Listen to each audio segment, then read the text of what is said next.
We're back again. Episode 6 or 7 of the series. I lost track.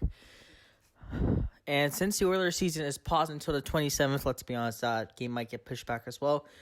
It's time for another edition of the Oil Spill. I know it's been another month since my last video on it, but I promise I'll start being more active on this. But the last 9 games for the Oilers really have not gone well. They went 3-6 in their last 9 games. And let's discuss them, including the 6-game losing streak. First, against Pittsburgh, we absolutely killed them. Our first regulation win against Pittsburgh since 2006. I was 2 years old in 2006. That's how long it's been since the Oilers beat Pittsburgh in regulations. Like, ever since Crosby came in, they made Edmonton their bitch. But in this game, Zach Hyman had 2 goals. Almost got a hat trick with the empty netter. Actually, he technically did get a hat trick, but that goal was called off. Kylie Armado got his 5th of the season. His last goal scored so far. Evan Bouchard got a goal. And, of course, Connor McDavid went berserk. Tristan Jarry coming to the game was outstanding. This game, however, had a .810. And the Oilers absolutely killed the Penguins on TNT. So I think that was the 4th game Edmonton has played on American television.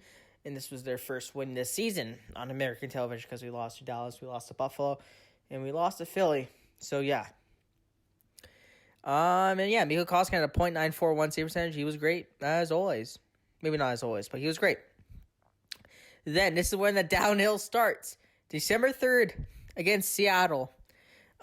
Stuart Skinner was in net for this one, and let me tell you, it was not Stuart Skinner's fault. The Oilers just decided, hey, sorry, coffee. Hey, we're against a shitty team. Let's just not show up, and that's what they did 50 seconds in when Yanni Gard scored. Leon Draisaitl on the power play, then Adam fucking Larson scores. The funny thing is, before the game, I had a feeling that one Eberle or Larson would score, because we're the Oilers, and former Oilers love to burn us. And guess who? Adam Larson scores against us. His 2nd of the season. Evan Bouchard then ties up the game. Then Blackwell scores. And Wenberg Kassian on the edge for both goals. He was fucking garbage this game. He's been garbage all season. 90% of his points have came with McDavid. Awesome to see, eh? $3.2 million. Love to see it, baby. Absolutely love to see it. Carter made it 4-3. Yeah, we lose to Seattle. Now, Seattle coming to that game did beat Washington, did beat Florida, did beat Carolina. So, they were kind of hot and beating all the good teams. But it doesn't matter. No excuses can be made. The Oilers should have won this game. Then, the second game of the 6-game losing streak, LA 5-1. We just did not show up at all. I mean, we never show up in games to begin with. We really haven't since Tippett became head coach. That point will become factual in a sec. Coughing again, sorry. But, yeah, we lost 5-1. Once again, 2 minutes in, Rasmus Kupari made it 1-0 LA. Our only goal of the game came shorthanded, and that was from Darnell Nurse, his first and so far only goal of the season. And guess what? Nurse shot 10% last season. He got 16 goals. Who would have known that was a shooting percentage heater and that was a PDO heater? Not me. Fucking Ken Holland didn't think, so it was pretty obvious that he was going to regress. Fucking idiot. 9.25. Even though he has been good this year, Nurse. He has improved his defensive game. I'm just saying, god damn, you should just wait till this season. Then you would have got him on a $7 million deal. It's okay. Whatever. I should stop getting angry. McDavid took a 5-minute major. I do agree it's a 5-minute major, but here's the thing. It happens to McDavid every game. It happens to everybody. Every superstar at least once a game, and it never gets called. And that's where the confusion lies, and that's where the anger lies, because McDavid gets fucking cross-checked to the boards a million times a game, never gets called. McDavid does it, 5-minute major. I agree it's a 5-minute major, but you should call it both ways. So, yeah, then we lose another one, 4-1. Koskinen was in for the LA game, by the way. He was in for this Minnesota game. We lose 4-1. The only goal scored was by Jesse Puljujärvi, my goat, my man. And yeah, guess who got a goal? On a breakaway. He was a defenseman. Dmitry Kulikov, former Oiler, by the way. Because, of course, former Oilers love to burn this team. Oh, yeah, and Cam Talbot was in net, so there's that as well. The Oilers actually had 39 shots in this game. They've actually been better 5v5. On my quarter mark video, I said the Oilers really need to improve their 5-on-5 play. They've really done that.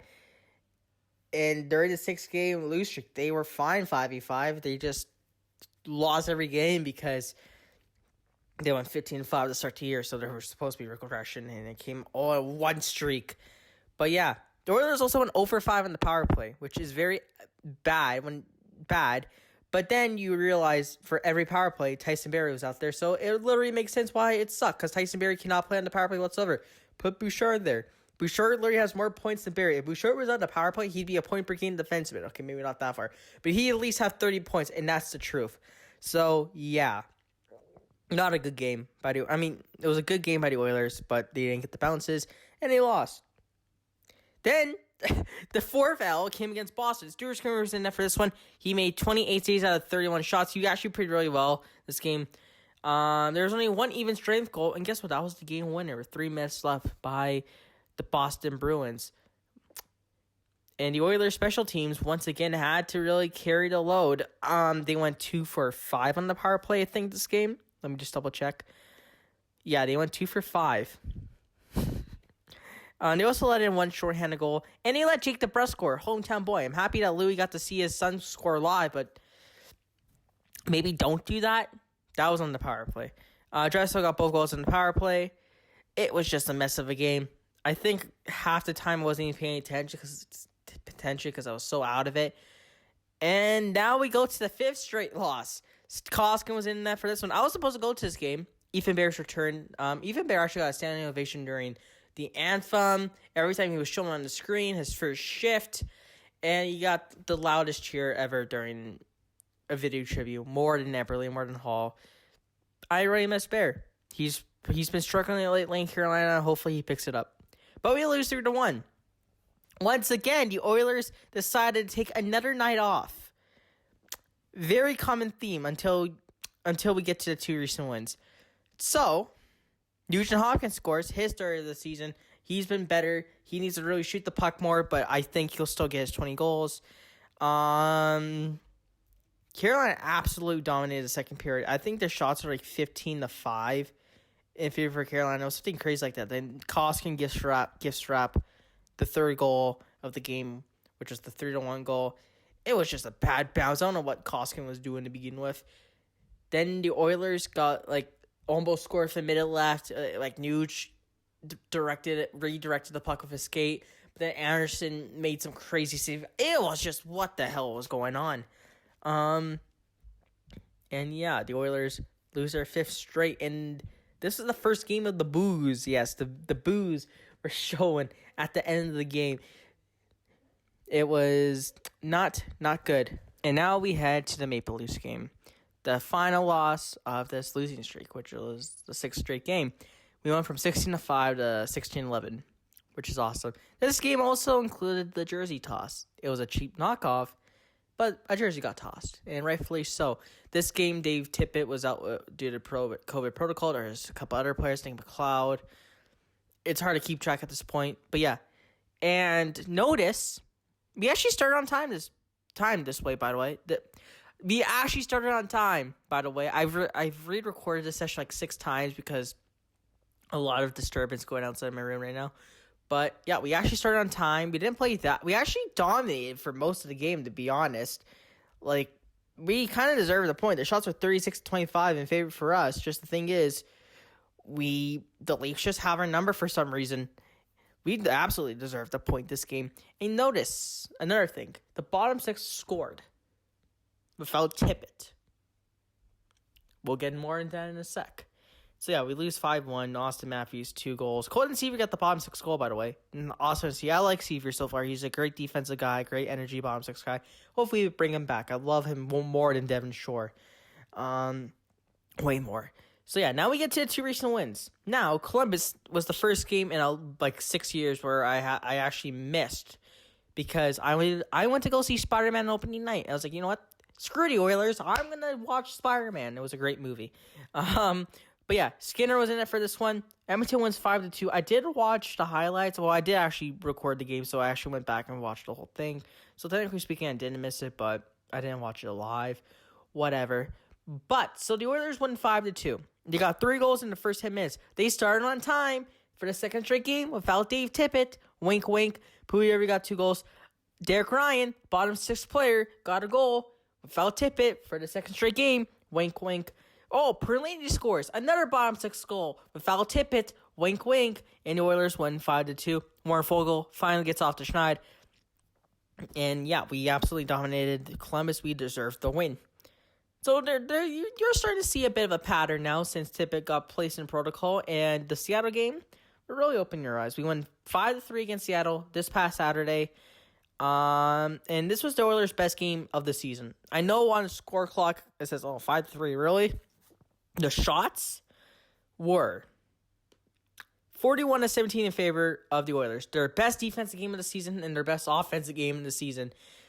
And 2 of the goals Skinner should have had, so it was a very leaky night for Skinner, but hey, he got the win. This was the Oilers' best game by far. 1 for 2 on the power play. Evan Bouchard scores. Murray gets his first NHL point. Foegele gets a goal. Seaver gets a goal. Great game by the Oilers. Now, their next game is supposed to be on the 27th against Calgary. I don't think that happens because they have Jesse Puljujarvi on COVID protocol. They got Devin Shore on protocol. They got Nuge on protocol. They got McLeod still on protocol. They got Lagesson on protocol. Did I say Nurse? I think I said Nurse. They got Keefe. There's a lot of players on protocol for the Oilers. And there could be more. I think Tippett came out today. But, yeah, there's so much stuff for the Oilers right now. I don't think they play on the 27th. They probably play on the 29th against St. Louis. I don't think so. I think their next game will be on New Year's Eve against New Jersey, which will be a great way to wrap up the year. Hopefully they win that one so they can go 4-6 in this month instead of 3-6. It was a disaster of a month, but they've got better at the end, and hopefully they can continue this into 2022. That's it for this episode. I know it was a bit shorter, but there so much news has passed, right? It's old news. I can't really cover it. But yeah, that's it. Thanks for watching. Now I'll see you guys in 2022.